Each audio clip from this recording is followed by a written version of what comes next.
Hello friends, welcome to channel bull track. दोस्तों, पहले तो आपसे माफ़ी चाहूँगा, ये वीडियो आने में थोड़ा डिले हो गया। जैसा कि मैंने आपको अपने पोस्ट में बताया कि मेरे अकाउंट को हैक करने की कोशिश की गई थी, लेकिन वो सक्सेसफुल नहीं हो पाए क्योंकि मैंने अपने अकाउंट में एनहांस सिक्योरिटी एनेबल की हुई थी। दोस्तों, ये अटैक कोई किसी ने चलते फिरते नहीं किया था, ये एक सोफिस्टिकेटेड अटैक था और उन लोगों ने मेरे मोबाइल के थ्रू हैक करने की कोशिश की, क्योंकि कंप्यूटर्स आमतौर पे ज़्यादा सेफ और सिक्योर होते हैं। मोबाइल की सिक्योरिटी उतनी स्ट्रांग नहीं होती है। किन लोगों ने हैक करने की कोशिश की, किस लिए हैक करने की कोशिश की, मैं ये नहीं जानता, इसलिए मैं किसी पर भी ब्लेम डालने की कोशिश नहीं करूंगा। आपसे सिर्फ इतना ही कहूंगा कि जिस तरीके से पहले मैं वीडियोस बनाता आया हूं उसी तरीके से आगे बनाता रहूंगा, उसमें कोई भी बदलाव नहीं होगा। और साथ में ये कहूंगा कि आप मुझे पसंद करें या ना करें, मैं आपका वेल विशर था, आपका वेल विशर हूं और आपका वेल विशर रहूंगा। तो आइए वीडियो को आगे बढ़ाते हैं। दोस्तों, जैसा कि आपको पता है कि यस बैंक ने रिसेंटली ही 15,000 करोड़ का एक एफपीओ कंप्लीट किया है। इससे कुछ महीने पहले कोटक महिंद्रा बैंक ने 7,500 करोड़ का क्यूआईपी मई के महीने में कंप्लीट किया था। क्यूआईपी यानी कि क्वालिफाइड इंस्टीट्यूशनल प्लेसमेंट। आने वाले 2-3 महीनों में आप देखेंगे कि लगभग सभी लीडिंग बैंक्स किसी ना किसी तरीके से बाजार से पैसा उठाएंगे। ये एफपीओ भी हो सकता है, राइट्स इशू भी हो सकता है, क्यूआईपी भी हो सकता है या कोई और दूसरा तरीका भी हो सकता है। एक एस्टिमेट के अनुसार इंडियन बैंक्स करीब $15 बिलियन अगले कुछ महीनों में बाजार से उठाने जा रहे हैं। अगर इसे हम रुपए में कन्वर्ट करें तो ये करीब 1.13 लाख करोड़ का अमाउंट बनता है और ये कैपिटल रेस अब तक के हिस्ट्री का सबसे बड़ा इस तरीके का कैपिटल रेस होगा बाय आवर बैंक्स। अगर हम इंडिविजुअल बैंक्स की बात करें कि कौन बैंक कितने पैसे बाजार से उठाने जा रहा है, तो उसमें SBI 20,000 crore, federal bank 12,000 crore, axis bank 15,000 crore, RBL 1,000 crore, DCB 500 crore, HDFC bank 13,000 crore, IDFC 2,000 crore, Canara bank 8,000 crore, ICICI bank 15,000 crore, PNB 7,000 crore, bank of Baroda 13,000 crore. यहां पर मैं आपको एक चीज बता दूं कि इसमें से ये फिगर थोड़ी बहुत चेंज हो सकती है, क्योंकि कुछ बैंक के पास शेयर होल्डर अप्रूवल आ गया है, कुछ अप्रूवल के प्रोसेस में है, लेकिन मोटा मोटा इसी फिगर्स के आसपास ये रहने की उम्मीद है। करीब 2 हफ्ते पहले आरबीआई ने एक प्रेस कॉन्फ्रेंस किया और उसमें बैंकों को यह हिदायत दी कि वो अपने कैपिटल रेस करके अपने रिजर्व्स बना के रखें, क्योंकि सिचुएशन क्या टर्न लेगी आने वाले महीनों में या सालों में वो श्योरिटी के साथ नहीं कह सकते। तो बैंकों को सिचुएशन खराब होने का वेट नहीं करना चाहिए और जितनी जल्दी हो सके मार्केट से पैसा रेस करके अपने पास रख लेना चाहिए। ये एक तरीके से आरबीआई ने बैंकों को ये इंस्ट्रक्शन दी कि भैया आत्मनिर्भर बन जाओ और हमारे भरोसे मत बैठो। तो आखिर आरबीआई बैंकों को ये इंस्ट्रक्शन क्यों दे रहा था कि आप जल्दी से जल्दी पैसा उठाकर अपने रिजर्व्स बना के रख लो और अपने फ्यूचर को सेफगार्ड कर लो? इसके कई कारण हैं। पहला कारण, लेसन फ्रॉम 2008। दोस्तों, जैसा कि आपको पता है कि 2008 में वर्ल्ड के बड़े बड़े बैंक कोलैप्स कर गए थे और उसका एक बड़ा कारण यह था कि उनके पास एडिक्वेट रिजर्व्स नहीं थे। तो जब उनके इन्वेस्टमेंट एक के बाद एक लॉस करने लगे तो उनके पास इतना कैपिटल नहीं बचा था कि वो अपने बैंकों को बचा सके। इंडिया में लगभग सारे बैंक सरवाइव कर गए और उस दौरान आरबीआई ने कुछ अच्छे कदम उठाए थे, जिसकी वजह से इंडियन बैंक्स कोलैप्स होने से बच गए और उन स्टेप्स को वर्ल्ड वाइड अप्रिशिएट भी किया गया। दूसरा कारण, आरबीआई का कहना है कि आने वाले टाइम में सिचुएशन कितनी बुरी होगी इसका एस्टिमेट कर पाना बहुत मुश्किल है। तो कोई भी कॉन्फिडेंस के साथ ये नहीं कह सकता कि सिचुएशन कितनी बुरी या कितनी अच्छी होगी। तो बैंकों को वर्स्ट केस के लिए प्रिपेयर्ड रहना चाहिए। आरबीआई ने कुछ दिन पहले एक और प्रेस कॉन्फ्रेंस की और उसमें उन्होंने कुछ चीजें हमसे शेयर की। उसमें से एक चीज ये थी कि उन्होंने एक स्ट्रेस टेस्टिंग की है इंडियन इकोनॉमी की। और उसमें यह पाया है कि एक्सट्रीम लेवल के स्ट्रेस अगर कोविड पैदा करता है तो करीब 5 बैंक्स ऐसे हैं जो अपने कैपिटल की रिक्वायरमेंट को पूरी नहीं कर पाएंगे।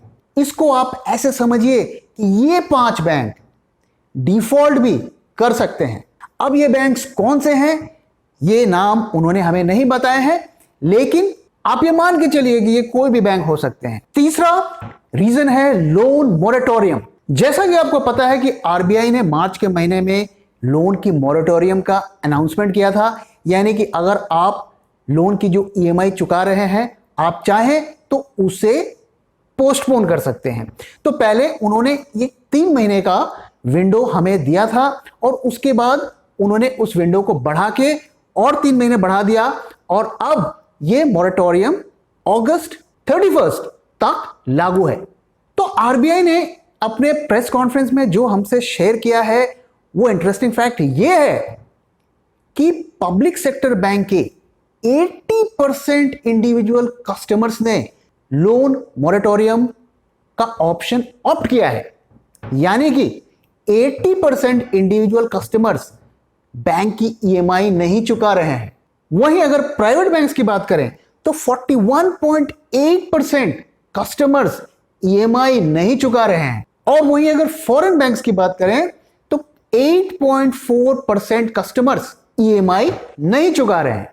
ओवरऑल अगर हम देखें तो आधे से ज्यादा कस्टमर्स अपने ईएमआई, बैंक की ईएमआई नहीं चुका रहे हैं। इसका मतलब क्या हुआ, आपके 50% लोन्स खतरे में हैं। देयर आर गुड चांसेस कि उन लोन्स को डिफॉल्ट किया जाएगा, क्योंकि जॉब की स्थिति आप देख रहे हैं बहुत अच्छी नहीं है, लोगों की सैलरी कट्स भी हो रही हैं और एम्प्लॉयमेंट का एक क्राइसिस बना हुआ है। तो देयर आर गुड चांसेस कि इसमें से काफी मात्रा में लोन डिफॉल्ट करेंगे। ये मैं नहीं कह रहा, ये आरबीआई कह रही है कि जो बैड लोन्स हैं वो 20 साल के सबसे हाईएस्ट स्तर तक पहुंच सकते हैं। पर दोस्तों, हम में से कुछ लोग ऐसे हैं जो सिचुएशन की गंभीरता को समझ नहीं पा रहे हैं। वो देख रहे हैं कि बाजार तो ऊपर जा रहा है, हमें ईएमआई भी नहीं देनी पड़ रही है, हमें सस्ता मोबाइल डेटा मिल रहा है, हम घर में बैठ के काम कर रहे हैं।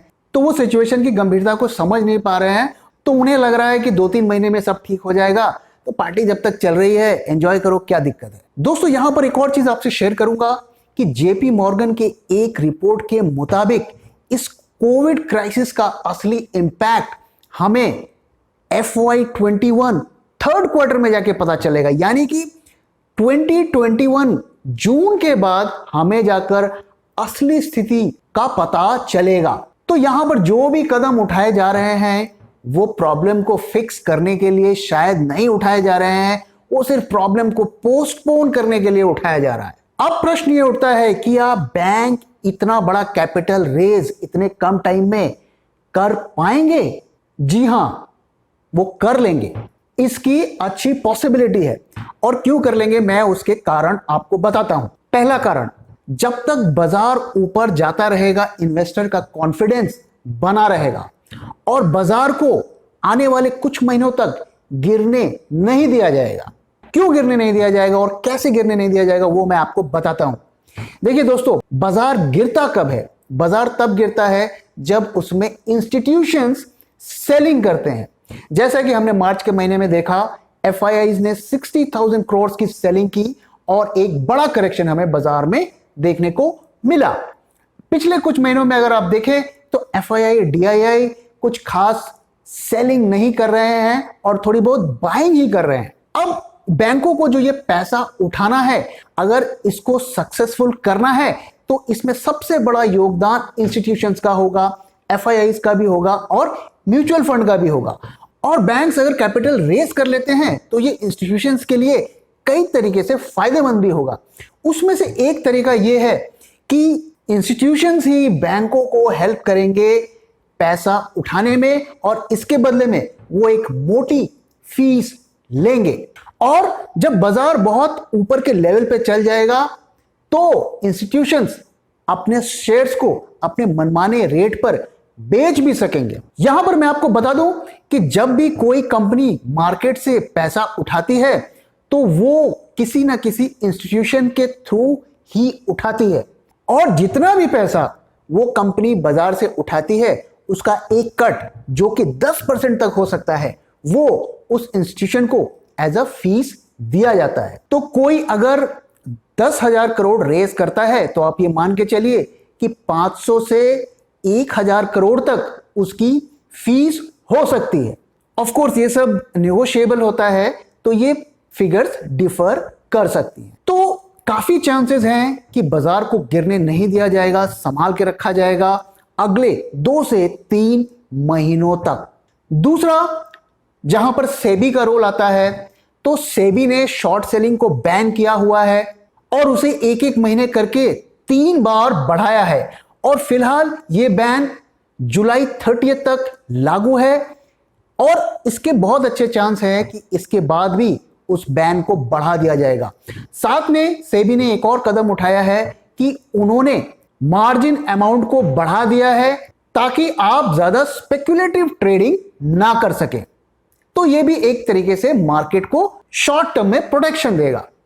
अब आप में से कुछ लोग शायद ये सोच रहे होंगे कि यह तो बहुत अच्छा कदम है, शॉर्ट सेलिंग बैन कर दिया, यह तो अच्छी बात है, बाजार को ऊपर जाने देना चाहिए। लेकिन दोस्तों, अगर शॉर्ट सेलिंग इतनी ही बुरी चीज है तो सेबी उसे क्यों अलाउ कर रही है इंडियन मार्केट में, और क्यों नहीं उसे परमानेंटली बैन करती है? क्योंकि सेबी को भी पता है कि शॉर्ट सेलिंग मार्केट का एक अहम हिस्सा होता है जो मार्केट को एक स्टेबिलिटी देता है। आपने शॉर्ट सेलिंग बंद कर दी, बाजार एक तरफा ऊपर जा रहा है, लेकिन जब शॉर्ट सेलिंग दोबारा शुरू होगी तो किस तरीके से बाजार गिरेगा, वो खतरा ज्यादा बड़ा खतरा है। तीसरा पॉइंट आरबीआई से रिलेटेड है। देखिए दोस्तों, आरबीआई पिछले कुछ महीनों से लगातार इंटरेस्ट रेट को गिरा रहा है, और वो इंटरेस्ट रेट इसलिए गिरा रहा है ताकि बैंकों को आपको कम इंटरेस्ट देना पड़े, उनके खर्चे बच जाएं। आमतौर पे क्या होता है कि आप जब बैंक में पैसा डिपॉजिट करते हैं तो बैंक्स उसी पैसे का एक हिस्सा लेकर आगे लोगों को लोन देते हैं, और इस तरीके से बैंक अपनी कमाई करते हैं, क्योंकि सेविंग्स इंटरेस्ट अगर 5% होता है तो लोन का इंटरेस्ट 10%, 12% होता है। तो ये जो डिफरेंस होता है यही बैंक की इनकम होती है। लेकिन चूंकि करंट टाइम्स में लोग लोन नहीं दे रहे हैं और बैंक भी लोन देना नहीं चाहती है, तो सेविंग्स का इंटरेस्ट बैंकों के लिए एक बड़ा बर्डन है। तो आरबीआई ने इंटरेस्ट रेट को कम कर दिया है ताकि बैंकों का बर्डन कम हो, उनको कम इंटरेस्ट देना पड़े। लेकिन इसका सबसे ज्यादा नुकसान आपको होगा, क्योंकि आप बैंक्स में सेविंग्स और एफडी रखते हैं। अब चूंकि इंटरेस्ट रेट कम है तो आप मजबूर हो जाएंगे बैंक से पैसा निकाल कर उसे किसी और जगह इन्वेस्ट करने के लिए। तो जब आप देखेंगे कि इतने सारे बाजार में इश्यूज आ रहे हैं, बैंकों के बाजार ऊपर जा रहा है, तो कहीं ना कहीं आप कन्विंस्ड हो जाएंगे कि एफडी से पैसा निकाल लेते हैं, सेविंग्स बैंक से पैसा निकाल लेते हैं और उसे कुछ अच्छे बैंक्स में हम लगा देते हैं। तो इंस्टीट्यूशंस, सेबी, आरबीआई, इन तीनों के कोऑर्डिनेटेड एफर्ट से आप देखेंगे कि आने वाले 2-3 महीनों में बाजार भी कुछ खास नहीं गिरेगा और ज्यादातर बैंक भी अपना capital raise programme successfully complete कर लेंगे। तो आइए अब देखते हैं कि इस सारे डिस्कशन का कंक्लूजन क्या है। पहला ये कि जब भी बैंक का कोई इशू आता है आने वाले टाइम में, तो उस पर बहुत सोच समझ कर इन्वेस्ट करें।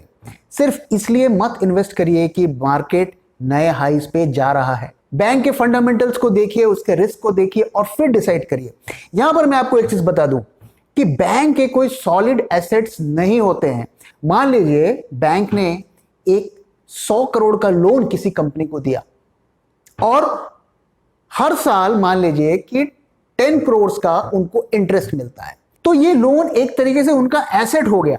लेकिन मान लीजिए जिस कंपनी को उन्होंने लोन दिया है वो डिफॉल्ट कर जाती है, तो वो जो 10 करोड़ का उनको हर साल इनकम आ रहा था, पहले तो वो इनकम भी खत्म हो गया और साथ में उनके 100 करोड़ भी डूब जाएंगे। तो बैंकों के साथ ये एक बड़ी प्रॉब्लम है कि रातों रात उनके एसेट्स गायब हो जाते हैं। तो इसलिए बैंकों में बहुत सोच समझकर इन्वेस्ट करें।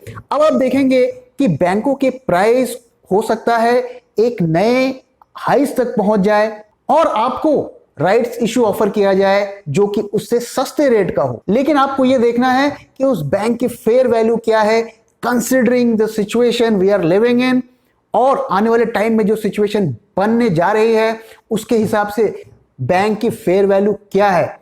सिर्फ करंट प्राइस को देखकर ही उसे उसकी फेयर वैल्यू ना माने। दूसरा जो कंक्लूजन हम ड्रॉ कर सकते हैं कि आने वाले 2-3 महीने में ये जो कैपिटल रेस प्रोग्राम है ये मार्केट को एक सेफ्टी देगा, तो हम बाजार में एक बहुत बड़ा फॉल नहीं देखेंगे। हां, छोटे मोटे करेक्शन की पॉसिबिलिटी है। तीसरा point, worst is not over yet, यानी कि पिक्चर अभी बाकी है और असली पिक्चर तब शुरू होगी जब लोन मॉरेटोरियम खत्म हो जाएगा, शॉर्ट सेलिंग पर बैन खत्म हो जाएगा और बैंक अपना सारा कैपिटल रेज कर लेंगे, मार्केट से लिक्विडिटी एक तरीके से वैनिश हो जाएगी, तभी हमें असली पिक्चर देखने को मिलेगी। तो दोस्तों, इसी के साथ इस वीडियो को यहां पे रैप अप करता हूं। आपका क्या व्यू है ये मैं जरूर जानना चाहूंगा। क्या आप इन बैंकों के इश्यूज पे इन्वेस्ट करेंगे? अगर करेंगे तो किस बैंक के इश्यू पे करेंगे, जरूर शेयर करें। और ये वीडियो अगर आपको पसंद आया है तो प्लीज वीडियो को लाइक करें, अपने दोस्तों के साथ शेयर करें और हमारे चैनल को सब्सक्राइब करें। So thank you very much for your time दोस्तों, फिर मिलेंगे किसी और वीडियो में।